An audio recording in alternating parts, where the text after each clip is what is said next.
Hello everyone, welcome back on साया Saran classes. Students, अगर आपने अभी तक चैनल को सब्सक्राइब नहीं किया है तो प्लीज़ सब्सक्राइब कर ले, साथ के साथ बेल आइकन को दबा ले ताकि आने वाली क्लासेस की नोटिफिकेशन आपको मिलती रहे। मैं आपके सामने फिर हाजिर हूँ एक और न्यू जीके क्लास के साथ। स्टूडेंट्स, प्रीवियस क्लास के अंदर हम डिस्कस कर रहे थे हरियाणा पंचायती राज 1994 के रूरल डेवलपमेंट को, चैप्टर नंबर जो हमारा 22 के अंदर है। रूरल डेवलपमेंट की हमने 240 धारा तक डिस्कस कर ली थी। सो अगर आपने अभी तक वो क्लासेस नहीं देखी है तो प्लीज़ वो क्लासेस देख लें ताकि आज की क्लासेस आपको अच्छे से समझ आ जाए। आज हम डिस्कस करेंगे रूरल डेवलपमेंट की धारा 241 से लेके धारा 280 तक। ओके, करते हैं धारा 241 से start. Power to make authority. Power to make authority का मतलब क्या हो जाएगा? प्राधिकरण बनाने की शक्ति। कि हम अगर कोई भी मान लो ग्रामीण विकास के अंदर कोई भी अधिकारी है एचआरडीए के अंदर, तो उसके पास क्या पावर होती है? वो अपनी अथॉरिटी को किसी अनदर एम्प्लॉय को सौंप सके। धारा 42 की अगर मैं 242 की अगर बात करूँ तो पावर टू एंट्री, वो जब चाहे ग्रामीण विकास एचआरडीए, यहाँ कौन है?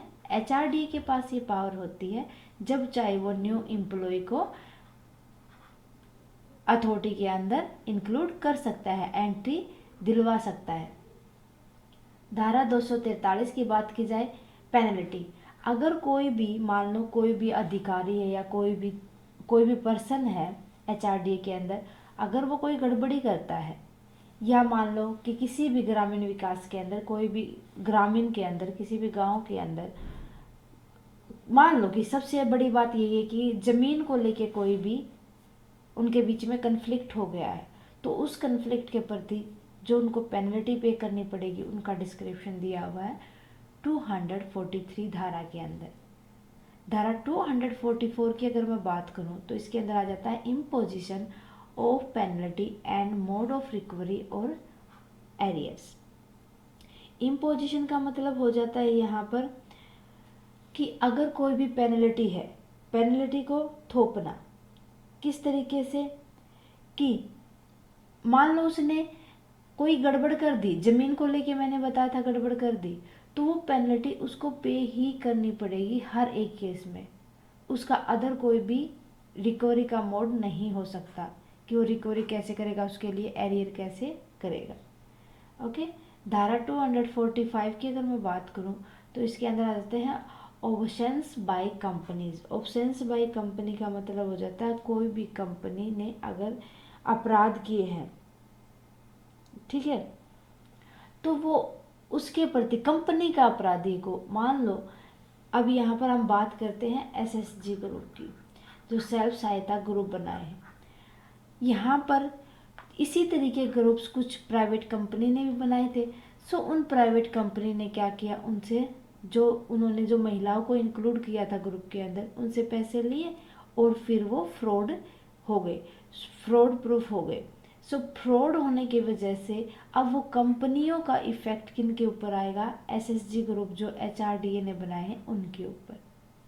ठीक है, वो हर एक को उस तरीके से ट्रीट नहीं कर सकती। इस सब का डिस्क्रिप्शन किसके अंदर दिया हुआ है कि कोई भी कंपनी फ्रॉड करती है तो किस तरीके से सोल्व किया जाए, वो 245 धारा के अंदर। ओके, सो धारा नंबर 246 की बात की जाए तो इसके अंदर fine when realised to be paid to authority.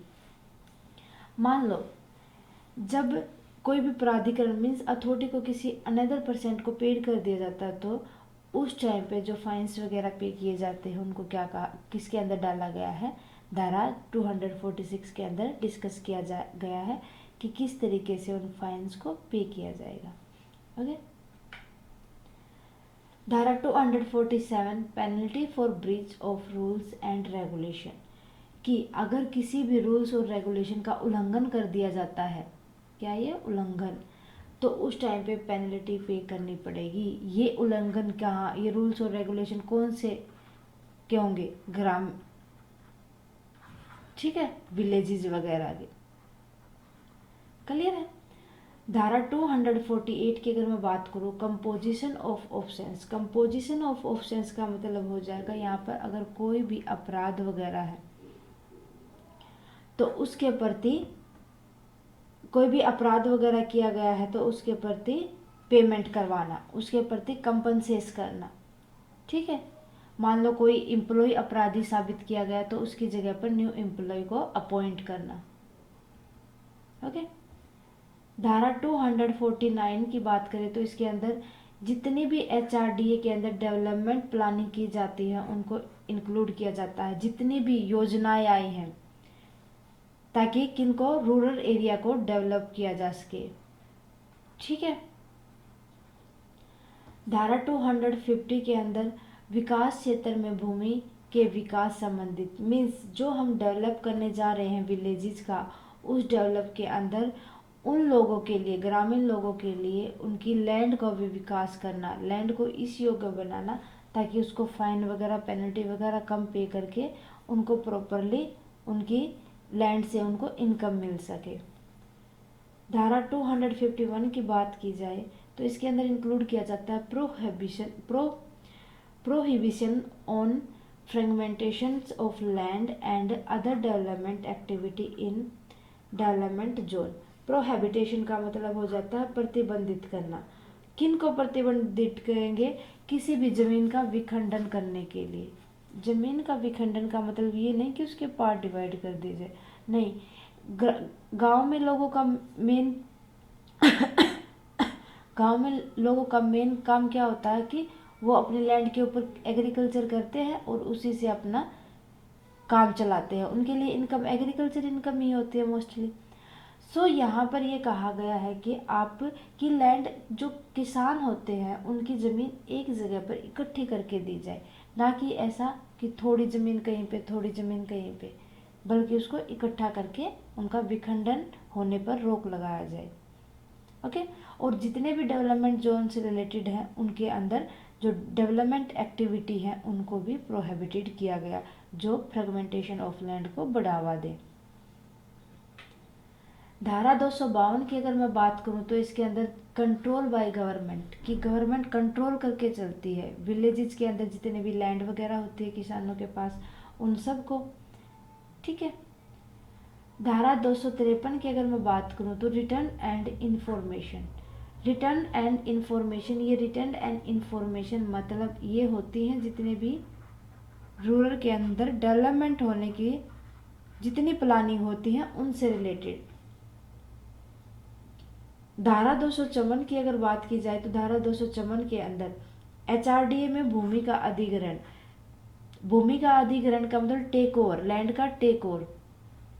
अब ये टेक ओवर का मतलब यहाँ पर हो जाता है कि एचआरडीए क्या करती है कि जिस बंदे को ज़्यादा नीड हो उनको ही उनकी, मतलब जो एक्स्ट्रा ज़मीन है, मान लो ग्राम पंचायत की ज़मीन थी तो अब एचआरडीए उस भूमि को अपने अंडर ले लेगी, टेक ओवर कर लेगी, ताकि जिस पर्सन को नीड हो वो एग्रीकल्चर काम करके वहाँ पर अपनी इनकम अर्न कर सके, आजीविका ले सके।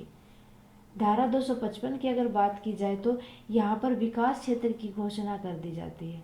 मान लो किसी गांव को इतना डेवलप कर दिया कि अब उसमें ज़्यादा डेवलपमेंट की नीड ना होगी, अब दूसरे गांव के ऊपर फोकस किया जाए, तो उस क्षेत्र की, जिस क्षेत्र को मीन्स जिस गांव को डेवलप किया है उसको डेवलप्ड विलेजेस को की घोषणा कर दी जाए। धारा 256 के अंदर योजनाओं के प्रकाशन संबंधित कि क्या क्या प्लानिंग की है उनको पब्लिश करना।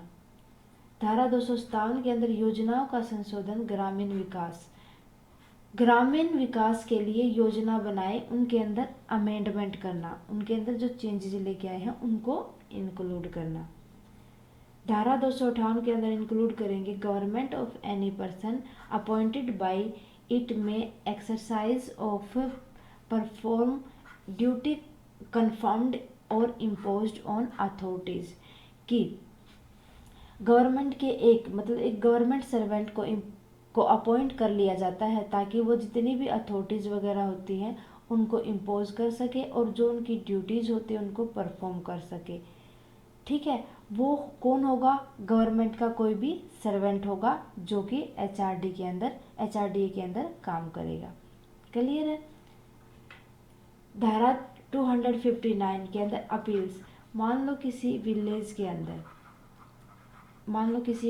के अंदर डेवलपमेंट की नीड है, कोई भी काम करवाने की नीड है, तो उसके लिए एचआरडीए में जाके अपील की जा सकती है। ओके, तो विलेज का कोई भी पर्सन या पर्सन्स का ग्रुप बन के वो अपील कर सकता है। धारा 260 की डिसोल्यूशन ऑफ अथॉरिटीज को भंग किया जा सकता है। मान लो किसी पर्सन को ये अथॉरिटी दी गई थी कि वो अपना काम अनदर पर्सन से करवा सकता है, तो जब चाहे एचआरडीए उस अथॉरिटी को डिसोल्व कर सकता है। धारा 261 के अंदर ग्रामीण विकास की शक्तियों का हस्तांतरण, जितने भी रूरल डेवलपमेंट के पास पावर्स होती हैं उनको ट्रांसफ़र कर दिया जाता है अनदर डिपार्टमेंट के पास। धारा 262 पावर टू डेलीगेट, यहाँ पर प्रतिनिधियों की जो पावर थी उनको क्या कर दिया जाता है, प्रतिनिधित्व कर दिया जाता है, अनदर पर्सन को सौंप दिया जाता है या अनदर डिपार्टमेंट को सौंप दिया जाता है। यहाँ पर देखो, यहाँ पर तो डिपार्टमेंट टू डिपार्टमेंट होगा, ये एम्प्लॉय टू एम्प्लॉय होगा। ओके। धारा 263 ग्रामीण विकास में सदस्यों को हटाने संबंधित, मान लो किसी मेंबर को ग्रामीण विकास के अंदर इंक्लूड कर लिया है, तो धारा 263 के अकॉर्डिंग उसको किसी भी टाइम हटाया जा सकता है, उसकी मेंबरशिप छीनी जा सकती है। धारा 264 power of government to make grant advances loan to authorities, कि गवर्नमेंट के पास ये पावर होती है कि वो ग्रामीण विकास के लिए ग्रांट पास कर सकती है, एडवांसेस पास कर सकती है और लोन उनकी अथॉरिटीज को, ठीक है, उनके जो प्रतिनिधित्व हैं उनको। धारा 265 रिमूवल ऑफ डिफिकल्टीज, रिमूवल का मतलब क्या होता है, जो समस्याएं आती है समस्याओं का समाधान। ओके, समस्याओं का समाधान। धारा 266 ग्रामीण विकास में सुख सुविधाओं का बढ़ावा देना, जितने भी, अगर मान लो किसी भी डिपार्टमेंट को ग्रामीण एचआरडीए के अंदर कोई भी सुख सुविधा बढ़ानी है तो उसको बढ़ावा दिया जाता है। कुछ रूल्स बनाए जाते हैं धारा 266 के अंदर, उन्हीं रूल्स के अकॉर्डिंग उन सुख सुविधाओं को आगे बढ़ाया जा सकता है। धारा 268 जुडिस्टिक ऑफ कोर्ट, अब धारा 267 member officers and employees to be public servant, जितने भी मेंबर्स हैं, ऑफिसर्स हैं, एम्प्लॉयज हैं, वो सरकारी सर्वेंट होने चाहिए, ठीक है, पब्लिक सर्वेंट होने चाहिए। मतलब उनको जितने भी मेंबर वगैरह लगाए जाते हैं, जितने भी एम्प्लॉयज़ वगैरह लगाए जाते हैं, ऑफिसर्स वगैरह लगाए जाते हैं, वो सरकारी तरीके से उनको अपॉइंट किया जाता है। धारा 268 ज्यूरिडिकेशंस ऑफ कोर्ट, ज्यूरिडिकेशन का मतलब क्या होता है, जितने भी लॉ वगैरह अगर कोई भी इनके बीच में कन्फ्लिक्ट होता है तो वो कोर्ट के द्वारा उसको ठीक किया जाता है। धारा 269 ग्रामीण विकास क्षेत्र अभियोग की मंजूरी, कि अगर किसी भी एचआरडीए के द्वारा किसी भी विलेज को डेवलप करना है तो उसको अभियोग का मतलब हो जाता है उसको स्थगित करना, उसको स्थापित करना, उसकी मंजूरी दी जाती है। धारा 270 के अकॉर्डिंग सर्विस ऑफ नोटिस का मतलब कि अगर मान लो किसी गांव के अंदर जो पंचायती ज़मीन है, पंचायती ज़मीन को लेके कोई कन्फ्लिक्ट होता है, या किसी भी पर्सन की प्राइवेट ज़मीन को लेके कोई कन्फ्लिक्ट होता है, तो उनको एक नोटिस देने का दिया जाता है, वो धारा 270 के अंदर आता है। अब धारा 271 के अंदर इंक्लूड करेंगे, जो नोटिस दिया गया है वो फिक्स्ड रीजनेबल टाइम के लिए होना चाहिए, कि इतने टाइम के अंदर आपको अपने कन्फ्लिक्ट को सोल्व करना है, अदरवाइज इससे आगे आपको पेनल्टी पे करनी पड़ेगी। धारा 272 ग्रामीण विकास क्षेत्र में जांच संबंधित, मीन्स एचआरडीए क्या करता है, एचआरडीए विलेज की एक रिपोर्ट तैयार करता है, ठीक है। और अब वो रिपोर्ट किसके अकॉर्डिंग होगी, जितना भी ग्रामीण विकास क्षेत्र है उनकी जांच करके। क्लियर है। धारा 274 के अंदर restriction on summoning of member. Summoning of member का क्या होता है, बुलाना। अब न्यू मेंबर को बुला सकता है, न्यू मेंबर को बुलाने और new officer and other employees of authority, किसी भी प्रतिनिधित्व के लिए न्यू मेंबर को बुलाना, ऑफिसर्स को बुलाना, एम्प्लॉयज़ को बुलाने के ऊपर प्रतिबंध लगाया जाता है। यहाँ पर प्रतिबंध है, बार बार उनको किसी भी टाइम बुला लेना, किसी भी टाइम किसी ऑफिसर को अपॉइंट कर लेना, ऐसा नहीं हो सकता। ये धारा 274 के अंदर बताया गया है। धारा 275 की बात की जाए तो यहाँ पर protection of action take in good faith, कि अगर कोई भी HRDA के फेथ में या रूरल डेवलपमेंट के फेथ में उसके हक में कोई भी एक्शन लिया जाता है तो उनको बचाने का जितने भी रूल्स वगैरह लॉ वगैरह बनाए गए हैं वो धारा 275 के अंदर बनाए गए हैं। धारा 276 के अंदर relation of authority with good faith. अब जो प्रतिनिधित्व होते हैं वो अपने डिपार्टमेंट, जो HRDA डिपार्टमेंट है या जितने भी रूरल डेवलपमेंट है उनके फेथ में होते हैं, उनके लिए अच्छे तरीके से काम करके चलते हैं। धारा 277 अरेस्ट ऑफ ऑफेंडर। मान लो कि किसी भी गांव के अंदर किसी व्यक्ति ने पंचायती ज़मीन को अपने अंडर ले लिया है, तो अपने अंडर लेने के बाद जो HRDA के पास एक पावर होती है कि वो उस बंदे पर केस कर सकती है और हो सकता है उस केस के अकॉर्डिंग उसको अरेस्ट भी करवाया जा सकता है।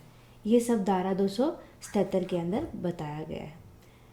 धारा 278 के अंदर उसके लिए कुछ प्रोविजंस बताए गए हैं जिनको कुछ एक्सेप्शन होती है, उन एक्सेप्शन के अकॉर्डिंग उस बंदे को अरेस्ट नहीं किया जा सकता, खाली पेनल्टी लगा के छोड़ दिया जाता है या उसके लिए कोई और पनिश किया जाता है उसको। धारा 279 के अंदर सेविंग्स की HRDA के पास जितने भी रूरल डेवलपमेंट के लिए विलेजेस वगैरह आते हैं उनके पास उनके लिए कितनी सेविंग्स है। अब ये सेविंग्स HRDA के पास होती है। क्लियर है, वो बताई गई है धारा 279 के अंदर। धारा 280 की बात की जाए, power to relax. Power to relax का मतलब ये नहीं कि आराम करने की शक्ति उनके पास नहीं। मान लो HRDA के पास किसी भी गांव में उनको लगता है कि यहाँ पर विकास की ज़्यादा ज़रूरत है, तो उस विकास के लिए वो अगर कोई भी फंड वगैरह एक्स्ट्रा प्रोवाइड करते हैं तो उनके पास ये पावर होती है कि जब चाहे वो उनको पैसा देके उनकी जो नीड्स हैं उस गांव के अंदर डेवलपमेंट के लिए जो नीड्स हैं उनको फुलफ़िल कर सके। ये पावर होती है HRDA के पास। ओके, सो स्टूडेंट्स, जितनी भी ये धाराएं हैं आपने देखा उसके अंदर, इन धाराओं के अंदर किसी भी रूरल डेवलपमेंट को, किसी भी रूरल एरिया को डेवलप करने के लिए हर एक चीज़ को इंक्लूड किया गया है। ये सारी की सारी जो पावर्स हैं, अथॉरिटीज़ हैं, ये सारे के सारे हर एक गांव को एक विकसित गांव बनाने के लिए बताए गए हैं। ओके, सो स्टूडेंट्स, आज के लिए बस इतना ही। उम्मीद है कि आपको अच्छे से समझ आया होगा। उम्मीद है कि आपको हरियाणा पंचायती एक्ट ही अच्छे से समझ आया होगा। सो स्टूडेंट्स, आज हमने ख़त्म कर लिया है अपने हरियाणा पंचायती राज 1994 को। मिलते हैं नेक्स्ट क्लास में नेक्स्ट टॉपिक के साथ। कुछ हम और क्वेश्चंस इनके ऊपर डिस्कस करेंगे। स्टूडेंट्स, आप हमें कमेंट करके बताएं आपको क्लासेस कैसी लगी। साथ के साथ कमेंट करें अगर आपकी कोई क्वेरी है तो। और स्टूडेंट्स, क्लासेस अच्छी लगे तो प्लीज़ लाइक करें, अदर स्टूडेंट्स के साथ ज़्यादा से ज़्यादा शेयर करें। थैंक यू स्टूडेंट्स, मिलते हैं नेक्स्ट क्लास में।